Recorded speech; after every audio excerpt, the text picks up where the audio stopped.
And now how were you able to develop so well in like long jump, 100-meter hurdles? How are you able to strike that fine balance moving forward? The balance is definitely key. You know, you really can't spend too much time on long jump or too much time on hurdles, and then you can't neglect your normal speed training, you know. Um, my coach has a great program set up for me to where I'm not constantly pounding on my body, and like I get recovery days and I have the time to focus on what I need to. So my schedule right now is looking about 2 hurdle sessions a week, Okay. two, 2 to 3 weightlifting sessions a week, 1 jumping session a week, which is new this year. And I do speed endurance twice a week. Nice. So you pretty much mix it up. Now, um, we had covered self-care in some of our previous episodes with student athletes, and it was like different things that some of you student athletes were doing. One young lady, for like her second to last season, she switched it up to where she made sure that all her roommates were non-athletes because she wanted a break away from anything related to the track. Other two other athletes or student athletes, they see sports psychologists. So we got all kind of different things for self-care. So Joy, what have you been doing for self-care? For self care, I think I live in one of the best places for that. Humboldt is such an escape. Honestly, sometimes it feels like we're on a little island just because we're a bit removed from everywhere else. We're removed from the big cities. We're removed from Nice. all the hectic craziness of life, really. And, you know, if you want to take that break from everything that's going on, take a hike in the woods, go to the beach. Beautiful. We, oh my gosh, we are so lucky. We have the redwood forest backed up right into our campus. And I think it would take me 5 to 7 minutes max to get to the nearest beach. So going out in nature is Wow. what I typically do for my self care. And I just happen to be in the perfect place for it. So awesome. So you get self-care in real time, so to speak. So now your season just started like was it like a week and a half ago? Yeah, we just had our season opener of a little scrimmage we have at home every year. It's called The Green green and and Gold. gold? That's right. Our Mhm. team splits into two and we go head to head. And it's just a fun environment. And it lets us get those like first time competition jitters out of the way in a really healthy environment and fun environment. We have our alumni come back, and luckily, we're having our alumni were able to compete this time. Uh, and it was just so much fun. My coaches are actually alumni of Cal Poly Humboldt. So I was able to watch my own head coach compete in high jump, which was so crazy. I was able to compete against my hurdles coach in long jump, and we did the 150-meter like dash. And so it was super fun. Totally got creamed by her in long jump. Oh, But really? in long jump, I got her in the 150, but it was such a crazy and fun experience. And oh, it meant the world to me. It was so exciting. Now that's beautiful to hear because I know so I ran track at a track powerhouse in high school, and we had an older coach, and some like the tips and pointers he gave us in those days were like, okay, like whatever, like who is this old man? This was kind of before the social media age. We didn't know that our coach, some of his track and field records lasted like 30 plus years, Yeah. but it's good that you guys have like younger, somewhat younger, younger coaches that can kind of go out and compete. Now, Joy, share with us the impact of COVID as far as on your track career and in previous or recent track and field seasons. So it was definitely tough because I was a freshman when COVID hit. So I got about one competition in, and that was it. And it wasn't a very good competition, freshman nerves. I was a little all over the place, scatterbrained. I just, my mentality wasn't as developed as it needed to be to do well competition just yet. And, that comes with age and experience. So I didn't have that then. And then all of a sudden there was no more season. So I definitely took a step back from track. I had to like kind of reevaluate, like, what am I doing this for? Why am I doing this? And it was during COVID that I really like reflected. It gave me that chance to be like, okay, would I have been ready for this season if it were to continue? Did I work hard enough? And it was hard, but the answer was no. And so during COVID, I just got back into it. I started to really work on lifting and getting my form down during lifting. And I took a step back from running and focused on lifting. And I was like, okay, I'm lifting pretty heavy now. I wonder how that translate over to the track. And I'm like, okay, maybe I'll get back into running. And then I started getting back into running. I'm like, oh my gosh, we can make something happen now. And so I really like got that foundation set, like physically and mentally during COVID. So it was definitely hard, but it gave me the chance to get stronger. And last season, we had a very condensed and kind of weird season. We had 2 trips to go on, and they were 2 9 to 10 day long trips, and we competed almost back to back daily. Oh, everything jammed up in a. Ooh, it was tough. we would leave on a Thursday, compete Friday, Saturday, travel to our next place Sunday, compete Monday, Tuesday, travel to our next place Wednesday, compete Thursday, Friday, head back on Saturday. It was so hard. It was so tough, but we were able to get through it. We were able to get some good PRs out there, and it wouldn't have happened if my teammates weren't there to support me, if my coach wasn't there to support me, if our administration wasn't there to support me. It was a chance that not many people in our conference got. It was a chance that no one in our conference got. No one in our conference competed last year. And we were super lucky, so incredibly lucky to just even compete. And although it was weird, and although it was in a super unfamiliar place, I had been to Oregon once before, and that's where both of our trips were. So adjusting to the weather and adjusting to just traveling and going back to back, I feel like it definitely helped me be a little more prepared for this season, because it's not going to be as back, and it's not going to be so hard on my body as it was last time. Yeah. And to kind of go a little bit backwards, so you pretty much got into school before the start of the pandemic. Now, once you got there, when did it first hit that, okay, the competition level in college is way different from the competition level in high school? Kind of talk about that a little bit. I think in my first workout with the team, there was a senior on the team that kind of like took me under her wing, and I cannot thank her enough for that. She absolutely dusted me in every single workout. And then I started like trying to work harder, and I was catching up to her, and she was also a hurdler. So it got to the point where we had to race each other for the first time in hurdles. And she took me by the hands, and she was like, it's okay if you beat me. Like, you need to have confidence. You need to do this for yourself. Like this. And this was at the green and gold that we had freshman year. So it was, that safe and healthy environment that she took me, and she's like, everything's going to change right now. You got to be ready for it. And I'm like, okay. And, we got through green and gold, and we went to that first and only meet. And I was shocked again. I was like standing next to this girl that had at least like 5 inches on me. And she was like, how old are you? I was like, I just turned 19. She goes, oh, that's so cute. I'm 25. And I was like, okay, cool. Oh, wow. Okay. Cool.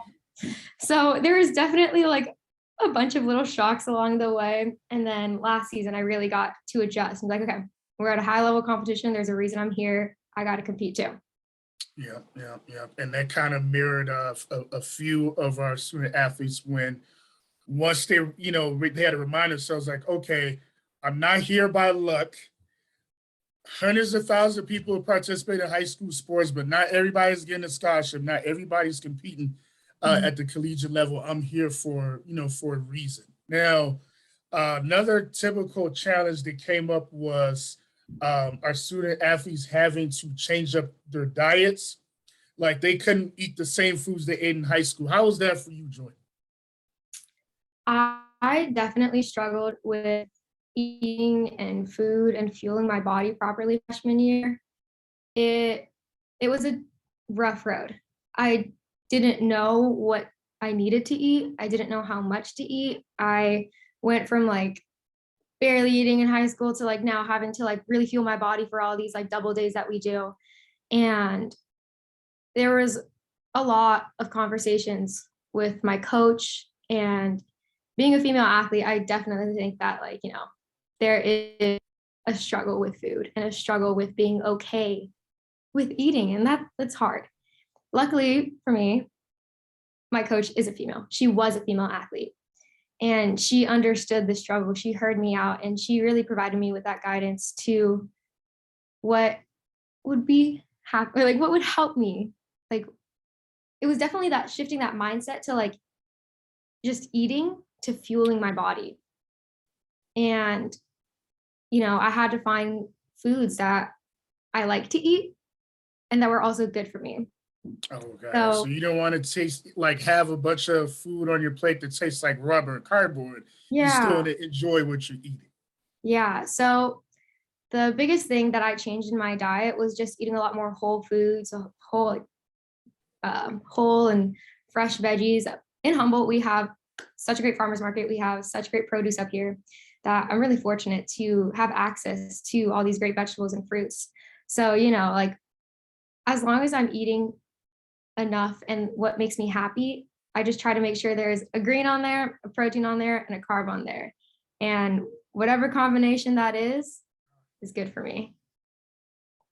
That that sounds like you got a pretty good formula working in that department. Now, for the benefit of some of our younger viewers that's still in high school, how did you like kind of what was the process when you were uh, picking out your college major?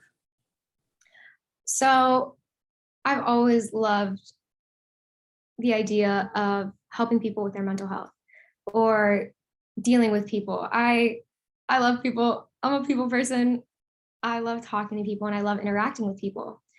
So when I had my own mental health like struggles, I realized that psychologists and therapists, they are so essential and they are so needed. And so that's what got me into psychology itself and being interested in it. And now that I'm in college and like actually in the major itself, I've, looked at all the different facets that psychology can turn into. And I'm still trying to, I want to understand all of them. Okay, I so you do can have narrow the focus yeah, down. I do have a preference of where I want to go with psychology, but I'm still like, always open-minded, always going to be open to opportunities.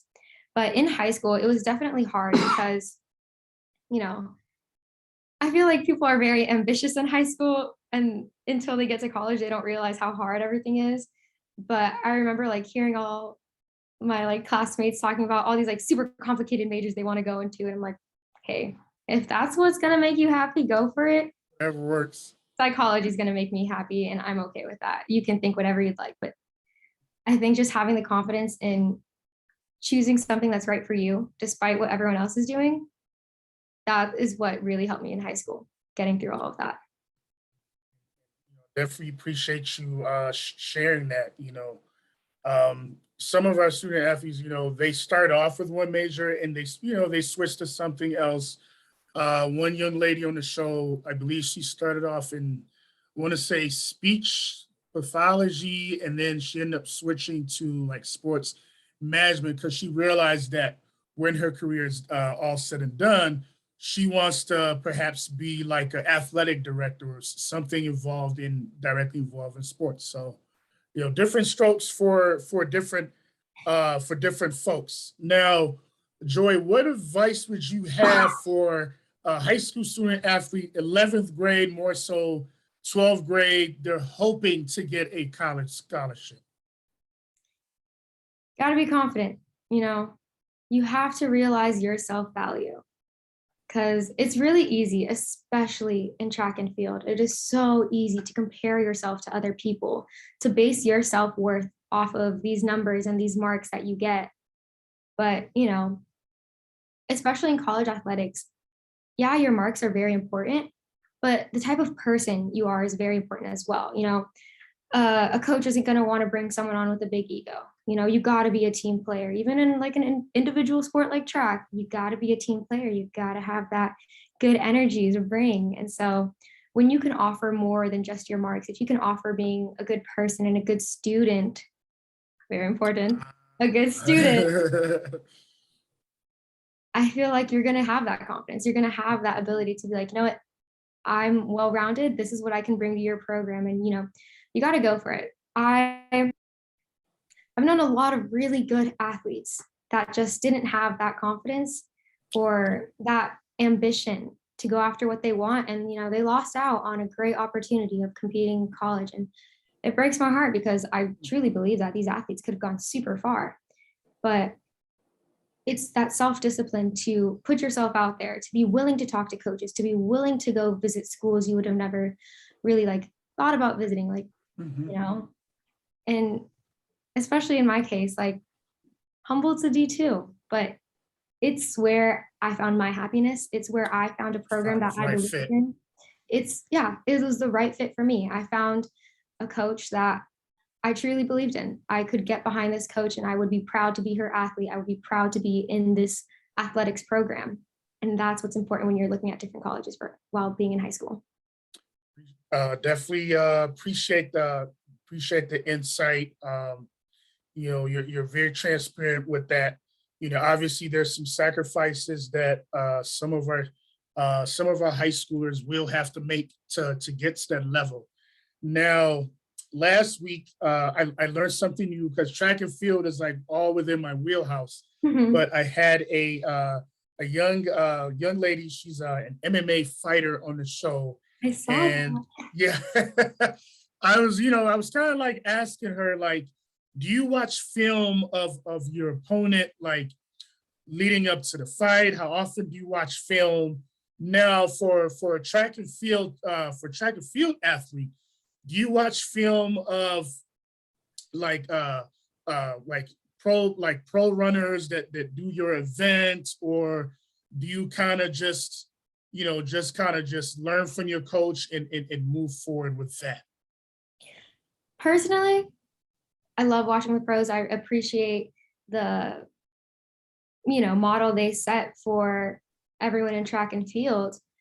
But I think what I found to be most beneficial for myself is kind of a mixture. I'll watch an event here or there, kind of be like, okay, that's what works for them. Maybe that's similar to what I do. Maybe I can implement that too. But I always come back to my coach and be like, hey, I have this idea. Do you think it could work? And my coach always works with us. And she's like, okay, if you want to try that, we definitely can. Let's do it safely. Let's be smart about this. But, I'm going to support you in whatever decision you make. So just kind of that trial and error that my coach allows me to do has allowed me to find what works for me, whether it's something that I accidentally did during practice and now we're like, okay, we like that and we implement that, or I see something online, I bring it to practice and we're like, okay, cool. I don't know if it works for me, and that's okay. We move on. I used to film myself a lot while practicing and kind of analyze it to the point where I can't watch that video anymore. But this past training cycle, or past few training cycles, I kind of took a step back from filming, and my coach really encouraged that. And she was like, okay, feel rather than see. So it really strengthened my mind to muscle connection. And I think that's what's really been working for me. Just having this better idea of where my body is in the air or during a race. And honestly, that's benefited me a lot more than watching film. Excellent. Speaking of that, I want to give a shout out to Field Gatlin. She had said that when she had to make the transition from being a high school sprinter to doing the shot put in college, she had to realize that everybody has different body types and you have to adjust your routine, the way you perform based on your body type. So that definitely makes sense. Now, to kind of get back to like picking out majors, what tips and pointers would you have for student athletes that are being recruited for college? What advice would you have as far as picking out the school of choice? Yeah, so picking the right school is tough. There is so much that goes into it, you know. You have to think about what's interesting you right now, but also think, am I going to be interested in this in 3 to 4 years, you know? For major advice, I think you have to like narrow it down to maybe 3. Like, okay, I'm interested in like these 3 areas of study. So if I were to do that right now, like let's say if I were going to start over from the beginning and go to college again, right now, of course, psychology, super interested in psychology, social media management, super interested in that. And I would say marketing. I think those would be like my big 3. And then I'm a very big list girl. I love my pros and cons. And I would write down the pros for each one, write down the cons for that one.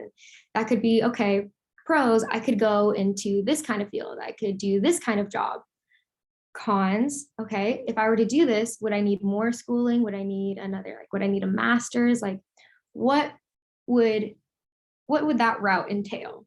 Okay. You know, kind of list out what you want to do. And then while you're making these lists, you might realize, okay, I actually had a lot more fun writing the pros for this one than that one.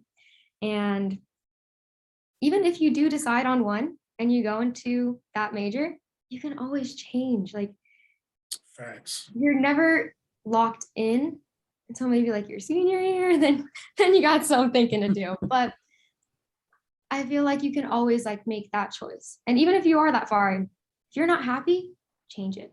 Do what makes you happy. And especially, and that goes for like choosing location too, you know, you have to find a place that's going to make you happy. So up here, you know, I talked about my self-care up here, and I knew this is what I wanted. I knew that I wanted to live in a place that was so deeply connected with nature. And I think that's really important. And especially for student athletes, you know, like I said, I love my coach. I have her back constantly. Finding a coach that holds the same values as you is very important when you're a student athlete. You know, this is the person you're going to be working with on a daily basis. This is the place you're going to be living every day. At first, I wasn't like super confident in Humboldt when I first came up here because it's just so different from my home. Like, I was like, okay, this is what I want. And then I got here and I was like, this is not LA anymore. Oh yeah, so you're more from like the big city. Yeah. So Okay. it was an adjustment. But once I got here and I adjusted, I can't imagine going to school in a city. I can't imagine going to school anywhere else. Wales. Yeah, yeah. That is, that is awesome. Very, obviously very insightful. And now, of course, with each guest, we can't let them off the hook until we put them on the hook. So, if you were coming up with a movie or a documentary about, about your career thus far, Mhm. what would be the title? Who would play you if you don't play yourself? Oh And man. Oh no, I know so many actresses. um, oh, so little backstory.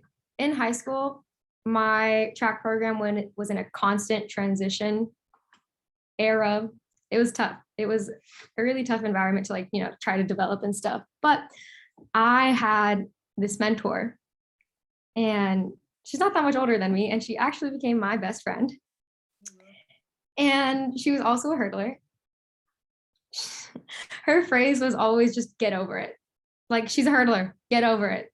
You know, just get over the freaking hurdle, no matter what it is. So I think my title would definitely be get over it or get something over like it. that. Because, you know, that's all, like, get over it. Get Makes over the sense. hurdle, get over the life hurdle, get over that toxic mindset, just get over it onto something better. And as for actress, I mean, I don't think my sister acts, but I think she could do a better job playing There me you. than me. Fair enough. And I guess one last piece. Obviously, like eventually, when you know when you hang up the cleats, um, I assume like psychology, career in psychology, kind of be like where you want to go. But if you don't pursue a career in psychology, um, what else? What else do you think would be feasible for you? So I'm currently like the social media manager for our track and field page here at Humboldt. Oh, okay. And I have such a blast doing that. I think it's so much fun. I have a great, great team that helps me and stuff that's leading me in the right direction constantly. And so I definitely think that, in another life, if psychology wasn't where my heart lied, I definitely do something in like social media marketing because Awesome. that'd be super fun. And especially for a sports team, so Oh much, yeah. Oh yeah. so much. Awesome. Awesome. Awesome. And of course, I do want to make sure I haven't mispronounced your name because I did have a guest where I was calling him Dr. Ledette, and his name was actually Dr. Lede. It was Oh, like a French name.